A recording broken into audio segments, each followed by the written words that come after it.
Oh boy, how's it going? My friend just called me when I was about to do this video, and yeah, we talked for like 5 minutes, and now the chicken that I heated up is cold. Fucking awesome. And I could just go reheat it, but I don't feel like it. God, what a fucking pathetic first world problem. See, now that I say that complaint out loud, now I feel like an idiot. But now I'm back to, should I just heat it up or should I just eat it? Oh my God. Yeah, I'm just lazy right now, so I'm going to embrace my laziness and accept that my chicken is like room temperature. I shouldn't say it's cold, because that would imply the room is cold, and it's not. Anyway, I'm finally getting around to listening to some Zayn. I've had a subscriber here asking me to watch this.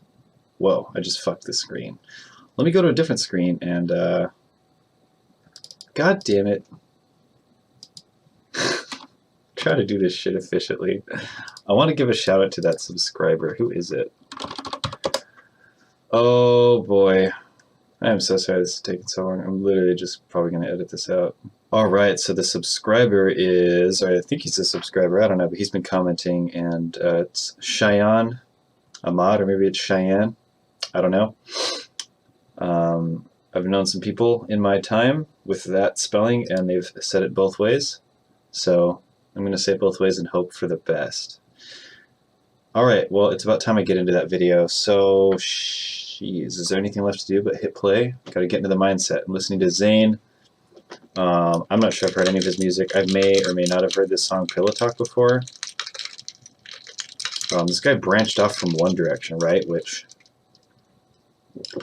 is a band that I didn't listen to, really. Sure you're not surprised to hear that, but yeah, let's see what I think of this.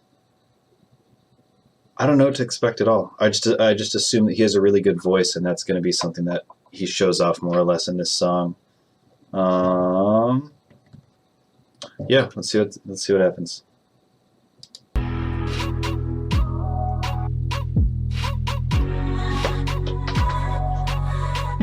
Is that fucking Jennifer Lawrence?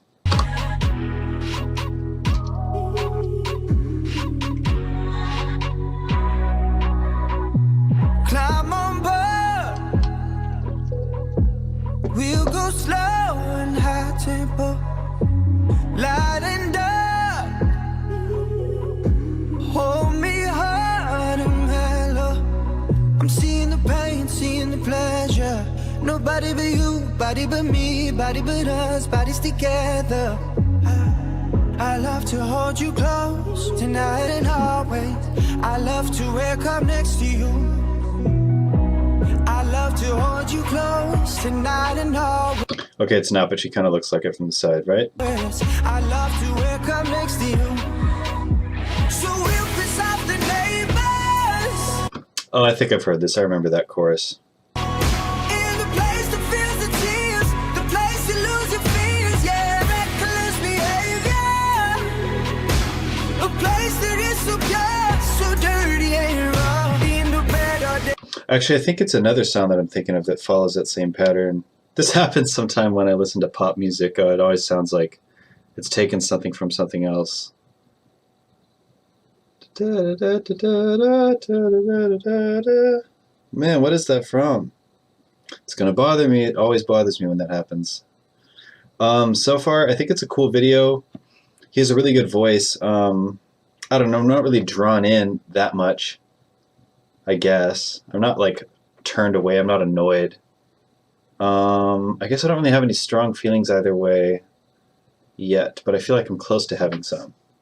Better day, fucking inviting on. It's a paradise and it's a war zone. It's a paradise and it's a war zone. Pillowtalk, my enemy, my ally. Prisoners, then we're free. It's a thin line. I'm seeing the pain, seeing the pleasure.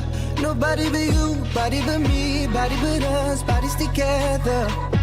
I think my favorite thing about this song is probably the music video. I'm just gonna keep watching it though. It is a cool video. I love to hold you close tonight and always. I I love to wake up next to you. So we'll piss off the neighbors. Oh my god, if anyone can remind me what that melody is from. I know there's another big song out there that follows that same pattern, and it's kind of in the same shouty way that one comes in. Man, it really sucks when you're trying to react to a video and then it just reminds you of another song, and then you have that competing for your attention the whole time in the back of your head. I did this other video where I had to like figure that out from some Taylor Swift song, and it was some Lana Del Rey song, and I had to go and like iron that out before I could continue watching the video. But this other song that I have stuck in my head, I literally have no idea what it is. I've just heard it a bunch of times. Again, like walking around in Target or something, and it's just on. So it's in my head, but I don't know what it is. I don't think it's this song.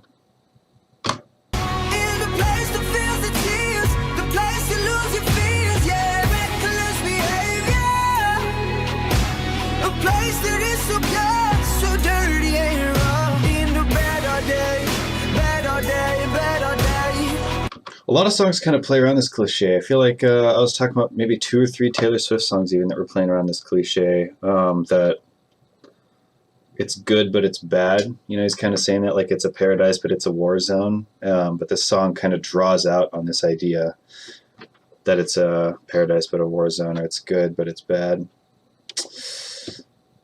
You know, a lot of relationships aren't like that. A lot of relationships, like the really healthy ones, are just kind of smooth, and the work doesn't really, I don't know, man. I feel like a lot of people end up in toxic relationships, and that's why these songs are so popular and these messages are so relatable, because people just get into bad relationships. And I wonder if songs that, I don't know, I just wonder if the songs that talk about that kind of thing all the time sort of normalize that idea, or make people think that it's normal for relationships to sort of have that toxicity. I mean, there's a fine line between a relationship being difficult but also being toxic. You know, it's different because, you know, just like living life necessarily isn't easy, and then combining that with another person has its own obstacles, obviously, because you're kind of combining them. I don't know. Maybe I'm getting too into it, but I do get a little bit tired of songs that talk about that, I guess. I feel like I hear it all the time. Fucking inviting on, it's a paradise and it's a war zone. It's a paradise and it's a war zone. Paradise, paradise, paradise, war zone, war zone, war zone, paradise, paradise, paradise, war zone, war zone, war zone. Man, why'd you have to break your guitar? That was unnecessary.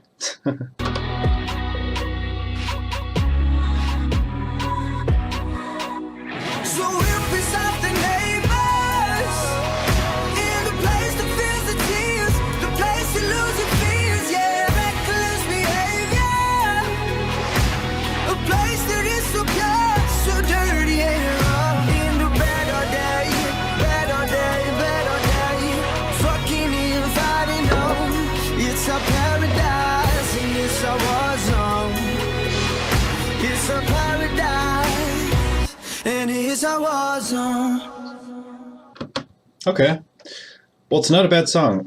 It's just, I guess it just kind of plays around a cliche that I feel like I've heard a million times. It doesn't really bring anything new or insightful to this concept of a relationship being a paradise or a war zone. It's just a different set of words to say the same thing. And then a video that accompanies the emotions that the lyrics imply. So I'm not like moved by the song. I'm not really entertained or impressed. But his voice is really good. You know, the whole career of One Direction and Zayn, and I guess all the guys that branched off and had a career after that. I think Harry Styles does too. Honestly, I'm really not in the loop with whatever One Direction is doing that much these days, but I just thought it was interesting because I think none of these guys were winners of The Voice, but God, it was The Voice, or was it American? It wasn't American Idol. Was it fucking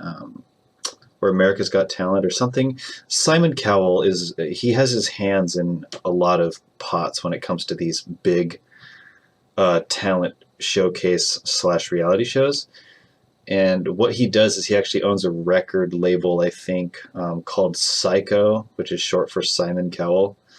So he throws these big shows and events, and then kind of handpicks people that were successful but maybe didn't win, and then sort of throws them together and puts them on his record label, and then throws him off to some music producers, like the same producers that I talked about when I was saying whatever I was about Taylor Swift, working with like Max Martin or Dr. Luke or Shellback, or kind of this like Swedish team of songwriters that write a lot of music for a lot of the top artists right now. Yeah, and it's just funny. It's like Simon Cowell kind of is at the top of this assembly line that forms for artists like this. And all the while, Simon is like running a show that kind of works as a filter for him to take people on that show and then sign to a record label and then hire another guy to write the music. But yeah, these guys can, of course, like branch off after their band or whatever that was kind of assembled has their time and make their own career. I think Zayn at least writes and produces or whatever some of his own music to some degree, and that's great. I'm glad that he has the creative freedom now, because I'm not sure that he had any in one direction. Maybe he did. I know Justin Timberlake had a lot of creative influence over what happened in NSYNC, and he had a very long and successful career after NSYNC, and I don't think the rest of the guys really did. I'll check out some more Zayn. I'm sorry if my reaction was like kind of underwhelming. It's just honest, and yeah, again, this song just kind of feels like it's playing around a cliche, but he has a really talented voice. I mean, like, a really good voice isn't everything, right? There's plenty of songs with kind of bad or mediocre voices that are just amazing songs, really successful songs. So it's really not just about the voice or whatever. It's really about everything else and how it's put together. And as far as that goes, the song doesn't necessarily do it for me, but I'm sort of intrigued. Like, I'm curious. You know, I think what would be cool is a specific song recommendation. So yeah, let me know if you have a specific song in mind to listen to after hearing what I thought about this one, and I'll do that. All right, man. Shoutouts to Cheyenne Ahmad. I guess this one's kind of for you. So, all right. Take care. I'll see you in the next one. Like and subscribe, comment, etc. Yeah. Let's do another video.